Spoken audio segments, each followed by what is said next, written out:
За намайг Төв аймгийн Баян сумын Өгөөмөр 2 дугаар багийн малчин Б Баяр Жаргал гэдэг. Би энэ нутагта нөхөр 3 хүүхдийн хамт амьдардаг.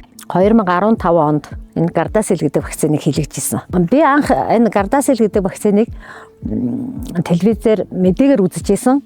Тэгээд энэ нь болохоор тэр үед бага насны хүүхдүүдэд хийдэг вакцин гэжсэн. Одоо насан турш улсуудад бол шинжилгээ хийгээд ирүүл бол хийлгэж болно гэж сонсчоод би ер нь хийлгээд үзье. Хийлгэе гэж бодоод шинжилгээг нөгсөө.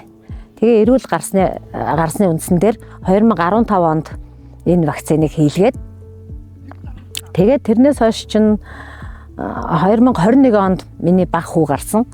Тэгээ энэ вакциныг энэ Gardasil гэдэг вакциныг хийлгэснээр надад бол ямар ч өөрчлөлт байгаагүй, ийм надад ерөөс байгаагүй. Би энд илүү дутуу юм одоо өвдөх зовоорч гэдэг юм одоо тийм юм өртөө гараагүй. Миний хүүд ч гэсэн тийм юм байхгүй. Одоо 4 настай эвэрүүл сав саруул хүүхэд гүйж явнаа. Тухайн үед мэдээнээс ойлгохдоо бол энэ вакциныг хийлгэснээр нэг өвчлсөн хойноо одоо эмчлэх биш өвчлөхөөс өмнө урьдчилан сэргийлэх арга юм байна гэдгийг ойлгоод энэ вакциныг хийлгэж байсан л да. Тэгээд манай хөдөөнийхэн бол одоо вакцины талаар ч юм уу эсвэл тарилга тарианы талаар юм бол одоо буруу тэрийг хийлгэсний дор одоо хийлгээгүй явсан зөв мөвч гэдэг юм уу би бинээсээ тийм ам яриагаар л сонсдгоос биш мэдээлэл айгүй бага байсан тэр үед одоо бол интернет сошиал орчин хөгжсөн утаснаас айгүйх мэдээлэл авж байгаа. Тийм болохоор одоо энэ вакциныг хийлгэснээр бол одоо бид нэр өөрсдөө